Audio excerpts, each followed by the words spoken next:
देखिए आप में सब लोग फ्रांस के बारे में जानते होंगे, जहाँ पर अंदर चोरी हो जाती है और इस चोरी के होने के बाद वहाँ मौजूद किसी को ये नहीं पता चलता कि बैंक के अंदर एक्चुअल में चोरी हो चुकी है। सिक्योरिटी अलार्म नहीं लगाते हैं। तो चलिए इनके वॉल्ट के अंदर वॉल्ट के दरवाजे को लगभग 20 टन का बनाया जाता है और ये 20 टन के दरवाजे को सिर्फ वही खोल सकते थे जो कि एक्चुअल में इस बैंक के मेंबर्स थे। तो काफर का था जो कि एक चुनिंदा चोर था, उसने काफी दिनों से प्लानिंग बना के रखी थी कि वो इस बैंक के अंदर चोरी करेगा। देने के लिए फोटोग्राफर उस बैंक के आसपास सीवर लाइन से बैंक वॉल्ट तक की एक सुरंग खोद देता है, जिसका और वो क्या करता है कि वो अपने बैंक लॉकर में जाता है और गार्ड्स की यही गलतफहमी उन्हें बहुत भारी पड़ जाती है।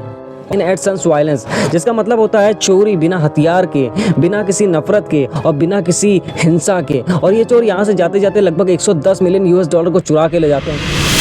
देखिए आपने बहुत सारे डकैती के बारे में सुना होगा, बहुत सारे चोरों के बारे में सुना होगा और बहुत सारी लूटमारों के बारे में सुना होगा, लेकिन आज की इस वीडियो में लोग ऐसे चोरों की बात करने वाले हैं जो ऐसी तकनीकी से चोरी करते हैं जिसे देखकर आप भी हैरान हो जाएंगे। और ये कोई छोटा मोटा अमाउंट नहीं चुराते, बल्कि इतना अमाउंट चुराते हैं कि आप खड़े खड़े किसी को खरीद सकते हो, मतलब इतना बड़ा अमाउंट चुराते हैं। तो चलिए आज की इस वीडियो में जानते हैं कि ये चोर किस तरीके से चोरी करते हैं और ये कितना बड़ा अमाउंट चोरी करके ले जाते हैं। देखिए आप में सब लोग फ्रांस के बारे में जानते होंगे, जहाँ पर अभी के समय एफिल टावर मौजूद है। वहीं मैं आपको बता दूं कि ये बात 19 जुलाई 1976 की जब फ्रांस के नीस शहर में सोसाइटी जनरल बैंक के अंदर चोरी हो जाती है और इस चोरी के होने के बाद वहाँ मौजूद किसी को ये नहीं पता चलता कि बैंक के अंदर एक्चुअल में चोरी हो चुकी है, क्योंकि वहाँ के लोगों का ये मानना था कि यहाँ की सिक्योरिटी इतनी टाइट है कि कभी यहाँ चोरी हो ही नहीं सकती, जिसकी वजह से ये बैंक के अंदर कहीं पर भी कोई सिक्योरिटी अलार्म नहीं लगाते हैं। तो चलिए इनकी बात कर लेते हैं कि इनकी सिक्योरिटी किस तरीके की थी। देखिए इनकी सिक्योरिटी में ये शामिल था कि चारों तरफ गार्ड मौजूद रहते थे हमेशा, और साथ ही साथ इस वॉल्ट के अंदर वॉल्ट के दरवाजे को लगभग 20 टन का बनाया जाता है और ये 20 टन के दरवाजे को किसी आम इंसान के द्वारा खोल पाना संभव ही नहीं था। मतलब किसी नॉर्मल इंसान के द्वारा इस दरवाजे को खोल पाना पूरी तरीके से असंभव था और इस दरवाजे को सिर्फ वही खोल सकते थे जो कि एक्चुअल में इस बैंक के मेंबर्स थे। तो अब क्वेश्चन ये आ जाता है कि चोरों ने दरवाजे को किस तरीके से खोला।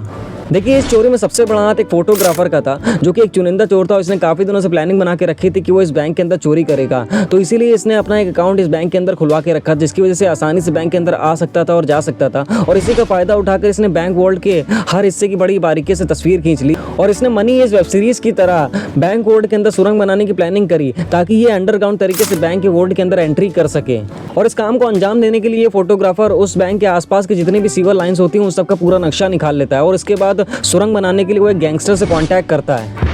फिर वो अपने दोस्तों के साथ मिलकर सीवर लाइन से बैंक वॉल्ट तक की एक सुरंग खोद देता है, जिसका मुंह जाकर सीवर लाइन में खुलता है। प्लान बन चुका था, बस आजमाना बाकी था। देखिए सुरंग बन चुकी थी, इसके बावजूद फोटोग्राफर को अभी भी एक डाउट था। वो सोच रहा था यहाँ पर जो भी सिक्योरिटी अलार्म के पीछे बताया जा रहा है उसमें कितनी रियलिटी कितनी ई रियलिटी उसको मेजर करना जरूरी है। इसके लिए वो फिर से एक और प्लान बनाता है और वो क्या करता है कि वो अपने बैंक लॉकर में जाता है और वहाँ पर अपनी एक घड़ी रख देता है और साथ ही साथ एक अलार्म भी रख देता है जो कि रात में बजता है। और जब ये रात में अलार्म बजता है तो बाहर बैठे गार्ड्स को ये लगता है कि यहाँ पर सिक्योरिटी वैसे भी टाइट है, यहाँ पर कभी चोरी नहीं हो सकती, और गार्ड्स की यही गलतफहमी उन्हें बहुत भारी पड़ जाती है।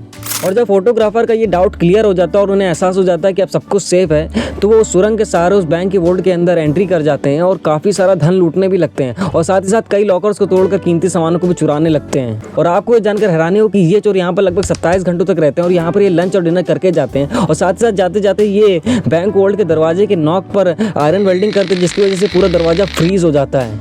और ये चोर जाते जाते एक मैसेज भी छोड़कर जाते हैं। ये फ्रेंच लैंग्वेज में लिखते हैं सन्स आर्म्स सन्स हेन एट सन्स वायलेंस, जिसका मतलब होता है चोरी बिना हथियार के, बिना किसी नफरत के और बिना किसी हिंसा के। और ये चोर यहाँ से जाते जाते लगभग 110 मिलियन यूएस डॉलर को चुरा के ले जाते हैं, जिसकी इंडियन करेंसी में कीमत लगभग 900 करोड़ के आसपास है। देखिए इस डकैती की गिनती दुनिया की सबसे बड़ी डकैतियों की गिनती में होती है।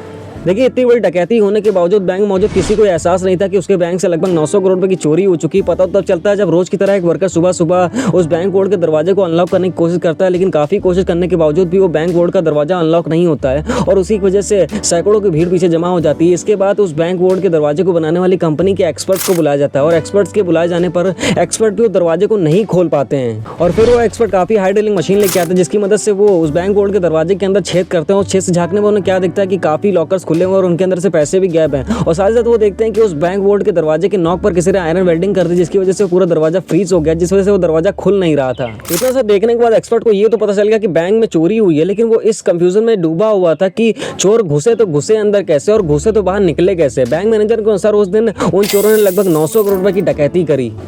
फिर क्या था, पुलिस उन चोरों की तलाश में लग जाती है, लेकिन पुलिस को भी समझ में नहीं आता कहाँ से इन्वेस्टिगेशन चालू करी जाए, क्योंकि उन चोरों ने कोई भी सुराग छोड़ा ही नहीं था और पुलिस की काफ़ी इन्वेस्टिगेशन करने के बावजूद भी पुलिस उन चोरों को नहीं पकड़ पाती है। लेकिन गनीमत तो ये रहती कि उनमें से एक चोर अपनी दोस्त के चक्कर में आकर एक गलती कर बैठता जिस वजह से पुलिस उसे पकड़ लेती है, और पुलिस के काफ़ी इन्वेस्टिगेशन करने के बाद वो सभी चोरों के नाम बता देता है और सभी चोरों को पकड़ लिया जाता है। और पुलिस के इन्वेस्टिगेशन के बाद ये पता चलता है कि उस फोटोग्राफर का जो एक्चुअल नाम था वो एल्बर्ट स्पाई जायरी था। आशा करता हूँ कि डकैती वाली कमेंट्री आपको अच्छी लगी होगी। अगर अच्छी लगी हो तो वीडियो को लाइक करो, चैनल को सब्सक्राइब करो। तो मिलते हैं नेक्स्ट वीडियो में।